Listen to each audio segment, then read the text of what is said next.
भारत की पावन धरा पर ऐसी कई नगरियां बसी जिन्होंने इतिहास बनते और बिगड़ते देखा।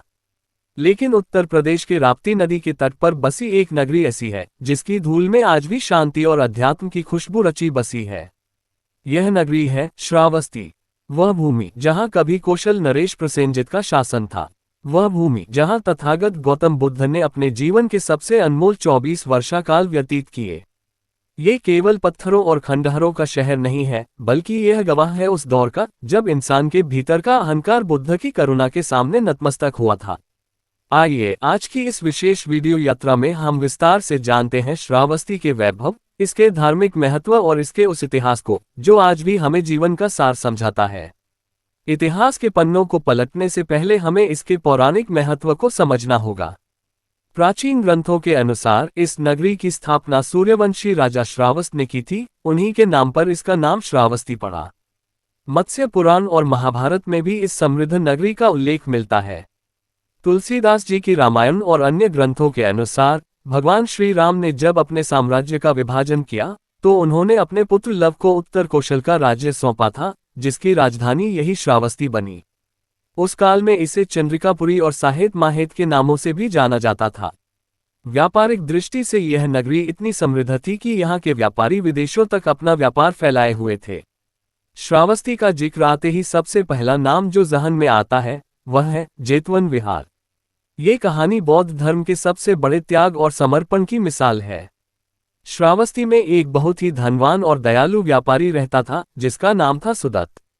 वह अनाथों और बेसहारों की मदद करता था, इसलिए लोग उसे अनाथपिंडिक कहने लगे। जब अनाथपिंडिक की भेंट राजगृह में भगवान बुद्ध से हुई तो उनके शांत चेहरे और करुणा भरे उपदेशों ने सुदत्त का जीवन बदल दिया। उसने बुद्ध से श्रावस्ती पधारने का आग्रह किया। बुद्ध के निवास के लिए उसे एक शांत और एकांत स्थान चाहिए था। उसे राजकुमार जेत का बगीचा जेतवन सबसे उपयुक्त लगा। जब उसने राजकुमार से वह जमीन मांगी तो राजकुमार जेत ने परिहास में एक कठिन शर्त रख दी, यदि तुम पूरे बगीचे की जमीन को सोने की मोहरों से ढक दो तो ये बगीचा तुम्हारा हो जाएगा। अनाथपिंडिक ने पीछे मुड़कर नहीं देखा। उसने अपने खजाने खाली कर दिए और जेतवन की एक एक इंच जमीन पर सोने की अशर्फियां बिछानी शुरू कर दी। उसकी यह अटूट श्रद्धा देखकर राजकुमार जेत चकित रह गया और उसने भी अपना हिस्सा बुद्ध के चरणों में समर्पित कर दिया।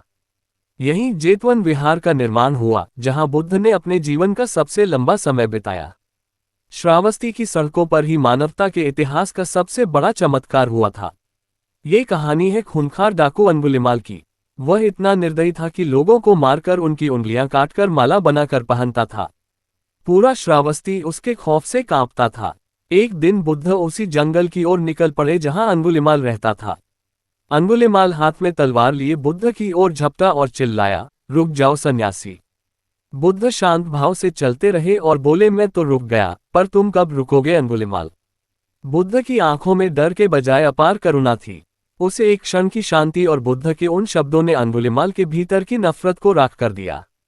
उसने अपनी तलवार फेंक दी और बुद्ध के चरणों में गिर पड़ा। वह हत्यारा अंगुलिमाल श्रावस्ती की गलियों में एक शांत भिक्षु बन गया। ये श्रावस्ती की ही मिट्टी थी जिसने सिखाया कि इंसान कितना भी बुरा क्यों न हो, करुणा से उसे बदला जा सकता है। श्रावस्ती केवल शांति की ही नहीं बल्कि बुद्ध की अलौकिक शक्तियों की भी गवाह रही है। बौद्ध ग्रंथों में श्रावस्ती के चमत्कार का वर्णन बड़े ही भव्य तरीके से मिलता है। कहा जाता है कि उस समय के अन्य संप्रदायों और नास्तिकों ने बुद्ध की शिक्षाओं को चुनौती दी थी। उन्होंने मांग की कि यदि बुद्ध वास्तव में बुद्ध हैं तो उन्हें अपनी दैवीय शक्तियां दिखानी होंगी। बुद्ध ने श्रावस्ती के बाहरी इलाके में एक विशाल गंडम आम के वृक्ष के नीचे अपनी आध्यात्मिक शक्ति का प्रदर्शन किया। इसे यमक प्रतिहार्य या जुड़वां चमत्कार कहा जाता है। प्रत्यक्षदर्शियों के अनुसार तथागत के शरीर के ऊपरी हिस्से से अग्नि की लपटें निकल रही थीं और निचले हिस्से से शीतल जल की धाराएं प्रवाहित हो रही थीं। ये दृश्य इतना विस्मयकारी था कि हजारों लोगों का अहंकार टूट गया और उन्होंने बुद्ध के धम्म को स्वीकार कर लिया। आज भी उस स्थान पर बने स्तूपों के अवशेष इस घटना की याद दिलाते हैं। श्रावस्ती के वैभव का मुख्य आधार यहाँ के शासक राजा प्रसेनजित थे। प्रसेनजित कौशल देश के एक प्रतापी राजा थे, लेकिन उनके मन में अशांति और जिज्ञासा का वास था। जब वे पहली बार बुद्ध से मिले तो उन्होंने बड़ी सहजता से पूछा, भंते, आप इतने युवा होकर भी पूर्ण ज्ञान का दावा कैसे कर सकते हैं? बुद्ध ने बड़ी विनम्रता से उत्तर दिया कि अग्नि की एक छोटी चिंगारी, एक विषैला नाग और एक युवा भिक्षु, इन तीनों को कभी छोटा नहीं समझना चाहिए। राजा प्रसेनजित बुद्ध के परम मित्र और संरक्षक बन गए। श्रावस्ती के राजमहल से लेकर जेतवन की कुटियों तक राजा और बुद्ध के बीच हुए संवादों ने राजनीति और आध्यात्मिकता के बीच एक अनूठा सेतु बनाया। राजा अक्सर अपनी जटिल समस्याओं का समाधान खोजने बुद्ध के पास पैदल चलकर जेतवन आया करते थे। श्रावस्ती का महत्व केवल बौद्ध धर्म तक सीमित नहीं है। ये भूमि जैन धर्म के अनुयायियों के लिए भी उतनी ही वंदनीय है। जैन आगमों के अनुसार श्रावस्ती जैन धर्म के तीसरे तीर्थंकर भगवान संभवनाथ की जन्मस्थली है। यही वह पावन भूमि है जहां उन्होंने जन्म लिया, तपस्या की और धर्म की प्रभावना की। इतना ही नहीं, 8वें तीर्थंकर भगवान चंद्रप्रभु का भी इस नगरी से गहरा नाता रहा है। प्राचीन काल में श्रावस्ती में भव्य जैन मंदिरों की कतारें हुआ करती थीं। शोभनाथ मंदिर के अवशेष आज भी इस बात का प्रमाण है कि यह नगरी विभिन्न धार्मिक विचारधाराओं के मिलन का केंद्र थी। यहाँ की हवाओं में जैन धर्म के अहिंसा और अनेकांतवाद के सिद्धांत आज भी गूंजते हैं। हर उदय का एक अस्त होता है। श्रावस्ती का वैभव भी समय के क्रूर प्रहार से नहीं बच सका। मौर्य सम्राट अशोक के काल तक श्रावस्ती एक प्रमुख केंद्र बना रहा, लेकिन धीरे धीरे इसकी चमक फीकी पड़ने लगी।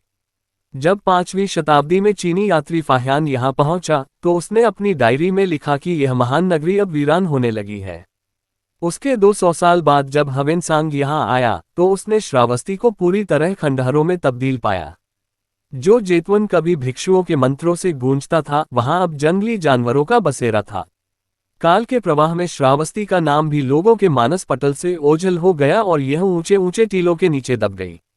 सदियों तक गुमनाम रहने के बाद 1863 में भारतीय पुरातत्व सर्वेक्षण के जनक सर अलेक्जेंडर कनिंघम ने इस नगरी को फिर से दुनिया के सामने लाया। उन्होंने प्राचीन ग्रंथों के आधार पर उत्तर प्रदेश के बहराइच बलरामपुर सीमा पर स्थित सहेत महेत नामक टीलों की पहचान प्राचीन श्रावस्ती के रूप में की। खुदाई में जो निकला उसने दुनिया को हैरान कर दिया। सहेत के रूप में जेतवन विहार के अवशेष मिले और महेत के रूप में प्राचीन किलेबंद नगरी के द्वार और स्तूप। खुदाई में बुद्ध की मूर्तियां, सिक्के और शिलालेख मिले, जिन्होंने बुद्ध के यहाँ रहने की पुष्टि की।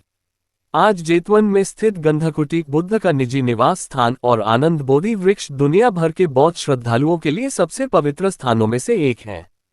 आज की श्रावस्ती एक आधुनिक तीर्थ स्थल है, जहां थाईलैंड, श्रीलंका, म्यांमार, चीन और जापान जैसे देशों ने अपने भव्य मंदिर और मठ बनाए हैं।